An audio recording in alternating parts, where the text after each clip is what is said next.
माझ्या शाळेचे नाव जिल्हा परिषद प्राथमिक शाळा वडगाव दादारी आहे। मी इयत्ता 4थी वर्गात शिकतो। मी आज तुम्हाला गोष्टीच गोष्टी या पुस्तकातील एक गोष्ट वाचून दाखवणार आहे। गोष्टीचे नाव आहे मदतीचे फळ। महर्षी खूप दयाळू होता। त्याचे 2 मित्र होते। एकाचे नाव राजवीर आणि दुसऱ्याचे नाव संजय होते।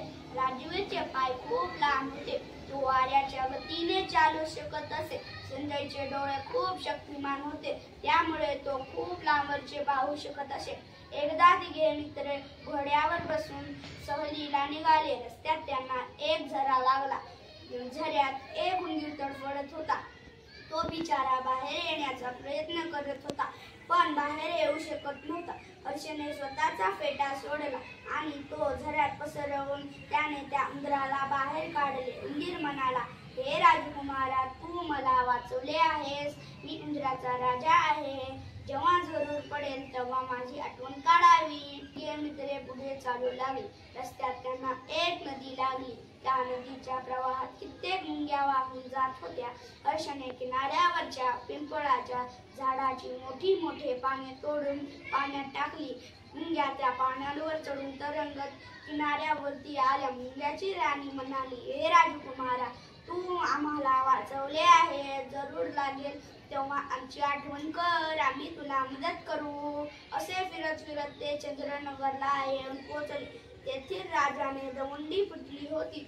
जो कोणी मी सांगितलेली तिन्ही कामे करून दाखवेल त्याचे मी माझ्या राजकुमारीशी लग्न लावून देईन। आजपर्यंत राजाची तिन्ही कामे कोणीही केलेली नव्हती। हर्षने राजाजवळ जाऊन सांगितले, मी तुमची तिन्ही कामे पूर्ण करू शकतो।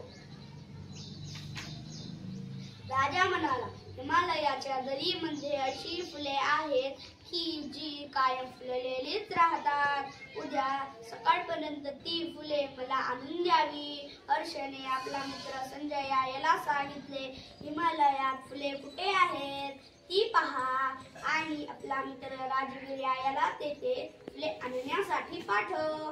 राजवीरने तर सूर्य उगवण्याच्या आतच ती फुले आणून हर्षला दिली। हर्ष ती फुले घेऊन राजासमोर हजर झाला। राजाने त्याला दुसरे काम सांगितले।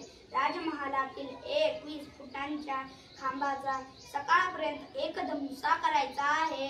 लगेच हर्षने उंदराच्या राजाची आठवण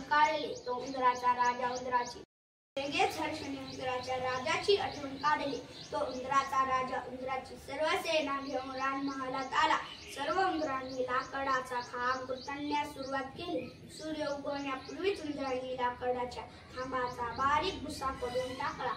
दोघे मित्र संजय आणि राजवीर यांचा मोठा सन्मान केला आणि त्यांना मोठे बक्षीस दिले। हर्षने उंदराच्या राजाचे व उंदराच्या राणीचे खूप आभार मानले। बालमित्रांनो, याबद्दल साबोधले आपल्याला कोणी मदत केली असेल तर आपण त्याच्याबद्दल कृतज्ञ असावे।